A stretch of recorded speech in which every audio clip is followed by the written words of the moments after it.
Hey there, cats and kitties. I am the Blues Man, Johnny Blues, and with this video, I'll be discussing some brief thoughts on episode 12 of the anime series Akuno Hana, or The Flowers of Evil. And this was another interesting episode as we're ramping up toward the finale of the series coming next week.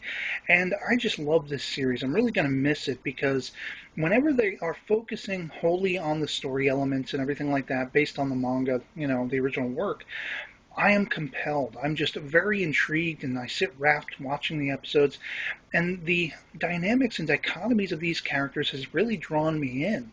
The one foremost critique I could give it is there are times when they really just spend too much time showing scenery and, trying to ramp up the tension or the uneasiness of the whole story and everything that's going on, and that's really not necessary at this point. There have been a few occasions early on where they did this to dramatic effect, and it was successful. But at this point, I'm just dying to get back to the story. And there are some scenes where, as we pick up in this episode, we have Kasuga writing his little sort of letter of apology to Nakamura. He feels guilty and that maybe he, hurt her feelings or whatever. And so we see him really pouring his heart out on paper. Going to school, he kind of has a sort of, we're not looking at each other moment between him and Seiki, and it's all uncomfortable, but his goal is to break ties and break bread once again with Nakamura. He's fascinated by her. He's probably, maybe romantically thinking of her, and feeling, as I have talked about in a previous video, feeling that challenge of, a romantic tie, like somebody who pushes you to limits you wouldn't have conceived of going to before. And so it's prompting him to do whatever he can to get back in her good graces. And of course, there's this just really dramatic scene where he basically chases her out as she takes off to go home after school.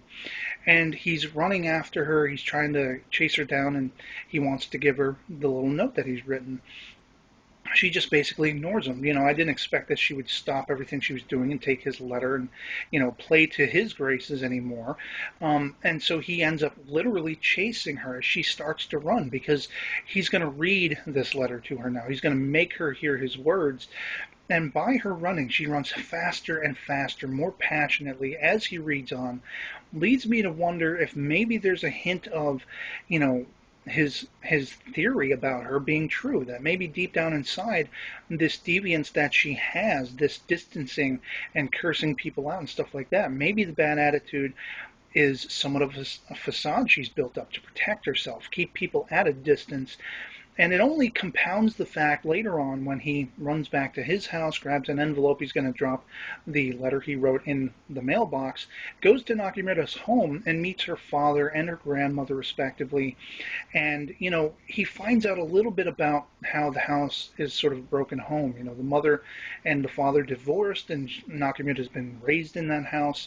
And so, as you see sometimes in life, you have a child without a mother. She's growing up feeling like betrayed, and because of that, she comes to embrace the darker side of herself and lashes out more and stuff like that.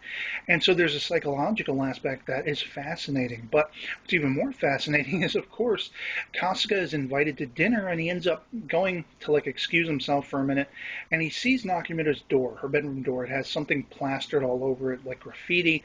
I'm not sure what it says, but he decides to go and look inside her room, and it's almost as if he has finally broke beyond that level of deviance, because this is a kid who would never have gone into a girl's room unwarranted like this, uninvited like this.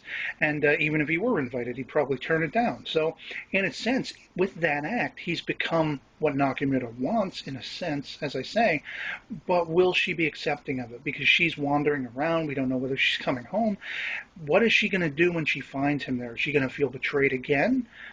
I don't know, and I cannot wait to find out. I'm only sorry that we only have 13 episodes of this series, because it's going to basically cut off right there, and I'm not going to know what's next unless I go and jump into the manga, which I highly expect I will. So I'd love to hear from you guys in the comments below what you thought of this episode if you've seen it. And otherwise, that'll be it for me. Hope this video finds you well, and I'll catch y'all later. Peace.